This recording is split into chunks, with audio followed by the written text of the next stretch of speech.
स्वागत। आज हम एक बहुत ही दिलचस्प विषय की तह में जा रहे हैं। हमें एक स्रोत मिला है जिसका शीर्षक है आपातकाल, जब लोकतंत्र थम जाता है। आज इसी स्रोत के जरिए हम आपातकालीन प्रावधान के विचार को थोड़ा गहराई से समझेंगे। नमस्कार। और ये शीर्षक जब लोकतंत्र थम जाता है, ये वाकई ध्यान खींचता है ना? बिल्कुल सीधे मुद्दे की बात करता है, ऐसा लगता है। हाँ बिल्कुल। चलिए देखते हैं ये स्रोत क्या कहता है इसके बारे में। हाँ बिल्कुल। तो देखिए, आपातकालीन प्रावधान मतलब मूल रूप से ये वो खास नियम या शक्तियां हैं जिन्हें सरकारें कुछ बहुत ही असाधारण परिस्थितियों में लागू कर सकती हैं। असाधारण परिस्थितियां जैसे मान लीजिए युद्ध छिड़ गया हो, या बाहर से कोई हमला हो, या फिर देश के अंदर ही कोई बड़ा सशस्त्र विद्रोह हो जाए। स्रोत बताता है कि ये प्रावधान सामान्य कानून व्यवस्था से हटकर होते हैं। अच्छा, तो ये खास हालात के लिए खास इंतजाम है एक तरह से। पर स्रोत सिर्फ परिभाषा तो नहीं देता होगा। ये क्यों जरूरी समझे जाते हैं? मेरा मतलब है, सामान्य कानूनों से काम क्यों नहीं चलता ऐसे वक्त में? अच्छा सवाल है। स्रोत इस पर आता है। देखिए, होता क्या है कि कुछ हालात इतने अचानक और गंभीर हो सकते हैं कि जो हमारी सामान्य कानूनी प्रक्रियाएं हैं वो शायद बहुत धीमी साबित हों। ओके। हाँ, तो स्रोत इशारा करता है कि ऐसे में देश की सुरक्षा, अखंडता को बचाने के लिए बहुत तेज और कभी-कभी शायद कड़े फैसलों की जरूरत पड़ जाती है। तो ये प्रावधान उसके लिए एक संवैधानिक रास्ता देते हैं, ऐसा समझें। समझ गए। जरूरत तो ठीक है अपनी जगह, पर फिर वही बात आती है, लोकतंत्र थम जाता है। ये सुनने में थोड़ा अजीब, शायद डरावना भी लगता है।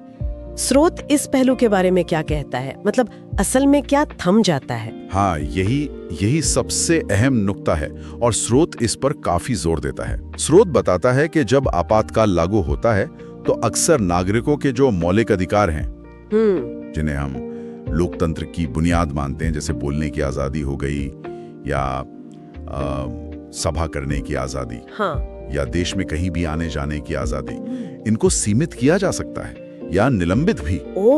यानी वो अधिकार जो हमें रोजमर्रा में बिल्कुल सामान्य लगते हैं, उन पर रोक लग सकती है। हाँ बिल्कुल।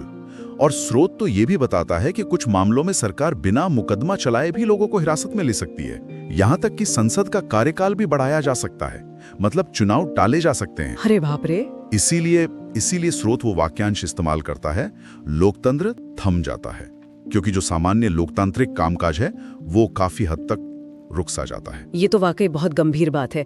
क्या स्रोत में ये भी बताया गया है कि इन इतनी शक्तिशाली प्रावधानों का गलत इस्तेमाल ना हो, इसके लिए कोई सुरक्षा कवच, कोई चेक और बैलेंस का सिस्टम होता है? हाँ, स्रोत इस संतुलन पर भी बात करता है। इसमें जिक्र है कि ज्यादातर जो लोकतांत्रिक व्यवस्थाएं हैं उनमें ऐसे प्रावधानों के साथ कुछ शर्तें होती हैं।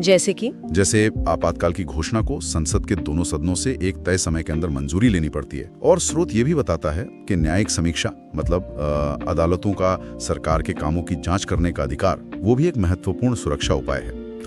हालांकि स्रोत में इस बात पर बहस का इशारा है कि आपातकाल के दौरान इस न्यायिक समीक्षा की भी अपनी सीमाएं हो सकती हैं। अच्छा, तो मतलब एक तरफ तो देश की सुरक्षा और व्यवस्था की जरूरत है, जिसके लिए ये प्रावधान शायद जरूरी लगते हैं, और दूसरी तरफ नागरिकों की आजादी और लोकतांत्रिक मूल्यों को बचाने की चुनौती है, जिनके कमजोर होने का खतरा रहता है।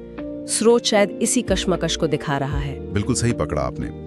स्रोत इसी नाजुक संतुलन और इसके जो संभावित नतीजे हो सकते हैं उन्हें सामने रखता है। और ये समझना हम सबके लिए जरूरी है, क्योंकि इसका सीधा असर शासन चलाने के तरीके पर, हमारी अपनी आजादियों पर और सरकार की शक्तियों के सही इस्तेमाल पर पड़ता है।